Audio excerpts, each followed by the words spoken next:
Assalamualaikum warahmatullahi wabarakatuh. Di sini dengan saya Fadil Kurniawan dengan NIM 193061410055. Di sini saya akan mempresentasikan mengenai distribusi Bose-Einstein. Marilah kita menuju ke topik pembahasan. Oke, di sini kita akan presentasikan mengenai Bose-Einstein. Apa itu distribusi Bose-Einstein? Distribusi Bose-Einstein merupakan distribusi yang digunakan untuk menjelaskan perilaku partikel yang tidak dapat dibedakan, baik ukuran, massa, dan sebagainya. Partikel yang memiliki ciri ini adalah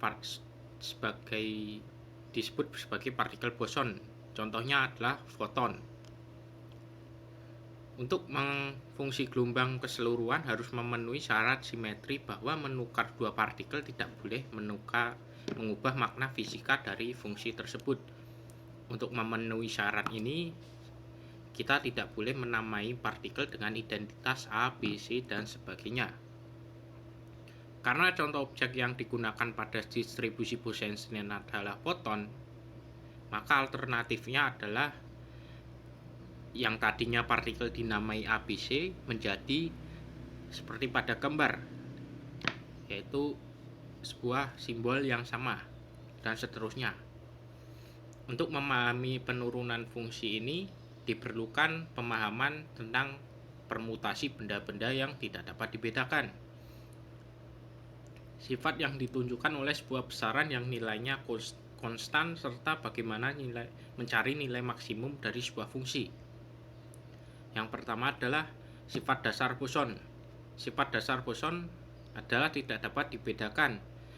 Maksudnya dapat dibedakan di sini hanya dari sudut pandang konsep. Jika pertukaran dua partikel yang menempati tingkat energi berbeda tidak menghasilkan jenis penyusunan baru, dikatakan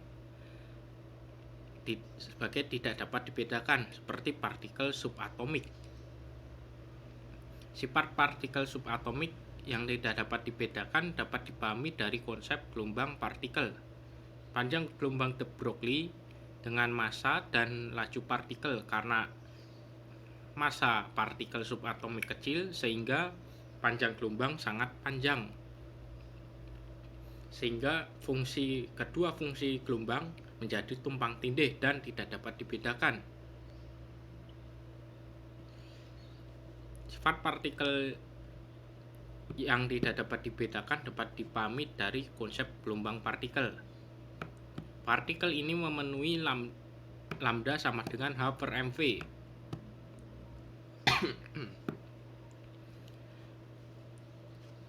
Karena M-nya kecil maka lambda sangat cukup besar, sehingga fungsi gelombang tumpang tindih.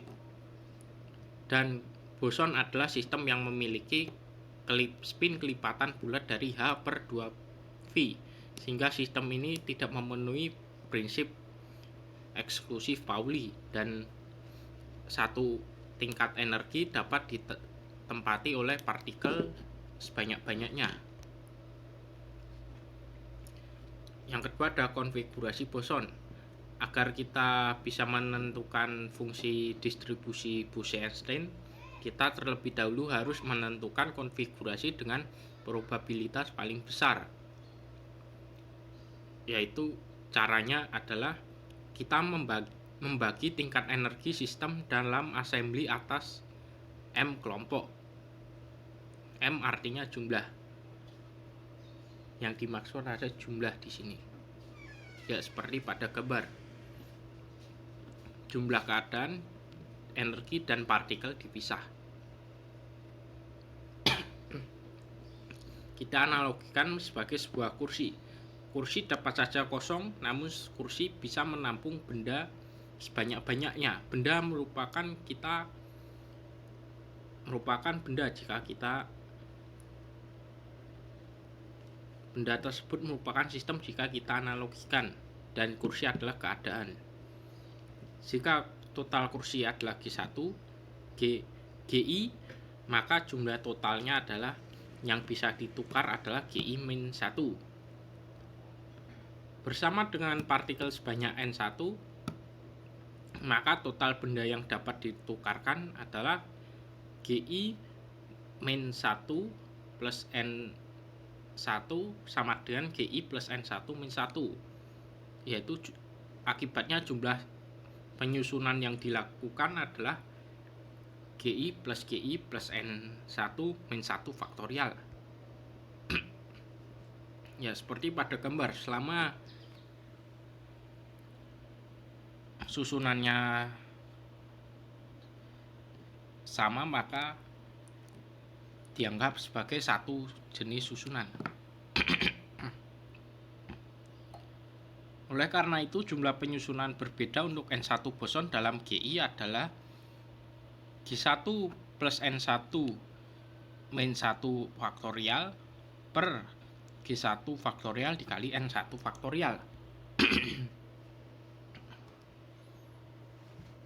Jumlah total penyusunan yang berbeda secara bersamaan N1 sistem dalam keadaan G1 keadaan, N2 sistem dalam G2, dan Nm dalam Gm keadaan adalah seperti berikut.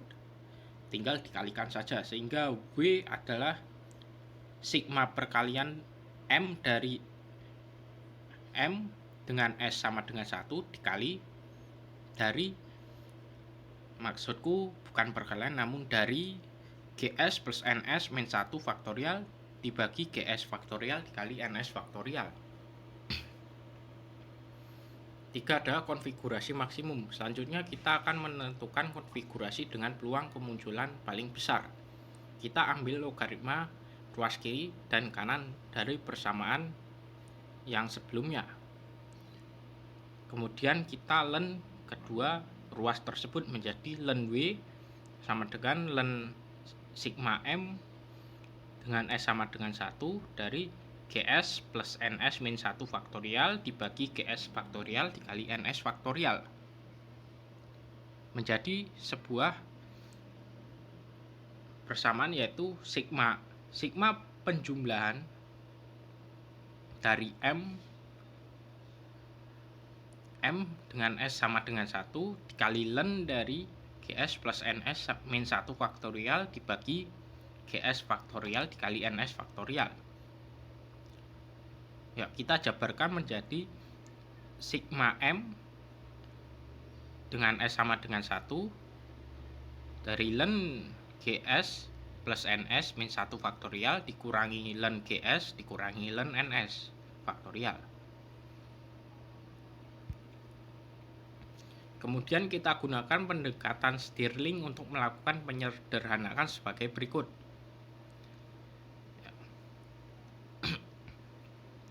Dari persamaan yang panjang ini kemudian kita pisahkan antara GS dan NS. Jadi untuk len GS yaitu GS dikali len GS kurangi GS, dan len NS faktorial menjadi NS kali len NS kurangi NS. Dengan pendekatan tersebut maka persamaan menjadi len W setara dengan sigma M dengan S sama dengan 1 dari GS plus NS min 1 dikali len GS plus NS min 1 kurangi GS plus NS min 1 kurangi GS len GS min GS dan kurangi lagi dengan NS dikali len NS kurangi NS. Jumlah total sistem serta energi total ada memenuhi N sama dengan sigma M dengan S sama dengan 1 dikali NS, dan U sama dengan sigma M dengan S sama dengan 1 dikali NS dikali RS.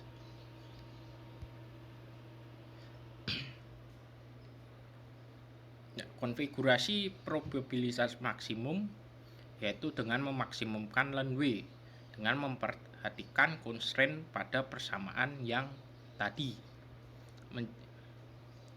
maka konfigurasi maksimumnya adalah ln W plus alpha delta N ditambah beta delta U sama dengan 0. Maka kita masukkan delta pada persamaan.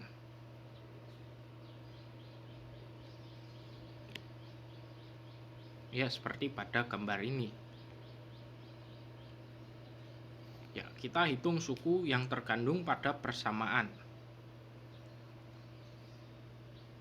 Di sini ada 5 suku dengan ruas kanan yaitu diturunkan dengan do per do ns.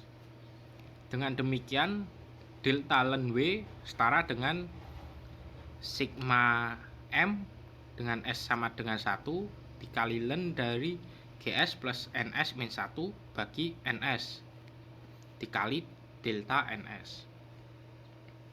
Karena GS lebih besar dari 1 dan NS sangat besar dari 1, maka GS plus NS min 1 setara dengan GS plus NS. Sehingga diperoleh persamaan seperti ini. Persamaan yang ada pada gambar ini. Dan didapatkan ungkapan untuk jumlah populasi pada tiap tingkat energi, yaitu NS sama dengan GS per eksponensial dikali eksponensial dari min alpha plus beta ES min 1. Ternyata untuk assembly boson parameter beta juga berbentuk beta min 1 per KT. Dengan demikian, bentuk lengkap fungsi distribusi Bose-Einstein untuk assembly boson adalah NS sama dengan GS per eksponensial dikali eksponensial dari minus alpha plus ES min KT minus 1. Bentuk lazim yang ditampilkan biasanya adalah NS EDE sama dengan GS EDE per eksponensial kali eksponensial dari minus alpha plus ES min KT min 1. Atau bisa saja ditambahkan A sebelum eksponensial menjadi A eksponensial dikali eksponensial ES min KT min 1. Jika kita ungkapkan dalam distribusi menurut statusnya, maka dituliskan jumlah partikel boson yang menempati status I adalah Ni sama dengan Gi per A eksponensial dikali eksponensial dari Ei per KT min 1. Inilah yang disebut sebagai fungsi distribusi Bose-Einstein. Contoh soal. Sebuah gas yang terdiri dari N partikel Bose tidak berspin massa M berada pada ruang tertutup dengan volume V dan pada temperatur T. Carilah ekspresi untuk densitas keadaan partikel tunggal D epsilon sebagai fungsi energi partikel tunggal epsilon. Kemudian tuliskan ekspresi untuk rata angka pengisian keadaan partikel tunggal N epsilon sebagai fungsi epsilon T dan potensial kimia mu T. Solusinya adalah seperti ini. Dari pernyataan epsilon sama dengan P kuadrat per 2M dan D epsilon D epsilon 4VV per H pangkat 3 dikali P kuadrat dP diperoleh yaitu D epsilon DE sama dengan 4VV per H pangkat 3 dikali 2M pangkat 3 per 2 dikali epsilon 1 per 2. Dan ekspresi untuk rata-rata pengisian partikel tunggal adalah rata-rata N epsilon sama dengan 1 per E pangkat epsilon minus mu per KT dikurangi 1 dengan mu kurang dari sama dengan 0. Sekian, jika ada kurangnya mohon maaf. Dengan saya Fadil Kurniawan, mohon undur diri. Assalamualaikum warahmatullahi wabarakatuh.